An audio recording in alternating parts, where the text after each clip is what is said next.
પ્રવાસીઓ અને આપણા વાલા બેનપણીના ભાઈબંધો, કૃપયા કરીને ગરમીમાં આવો તો સાવચેતી રાખવી, કારણ કે ગરમીમાં બહુ ગરમી પડે છે ગોવામાં, અને પાણી પણ બહુ ઉલાળા મારે છે.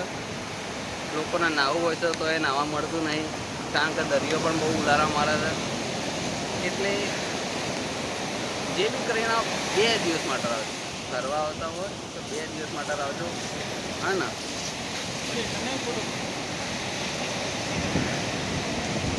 હવે ભોયા ફોટો નહીં નીકળવાના.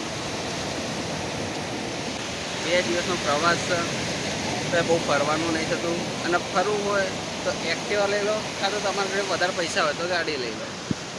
અને ગાડી લો તો પણ એના મૂકવા માટે અલગ અલગ ચાર્જીસ છે ભાઈ. અને કોઈ બોલશે નહીં, પણ જેવું તમે પાસ કરશો આ 50 રૂપિયાની ટિકિટ ફાડી નાખશે.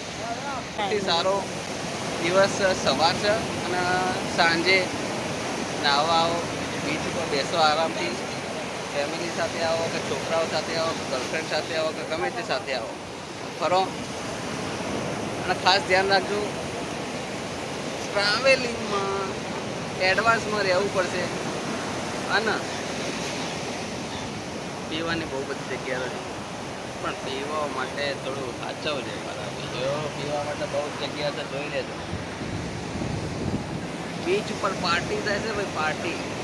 પણ પાર્ટી શું કરવાની, એને દૂધ થઈને પડી રહેવાનું, એવું ના કરતા. ગાંડિયા બેડા નહીં કરવાના કોઈ દિવસ. આપણે ગુજરાતી છીએ, ડાયા છીએ.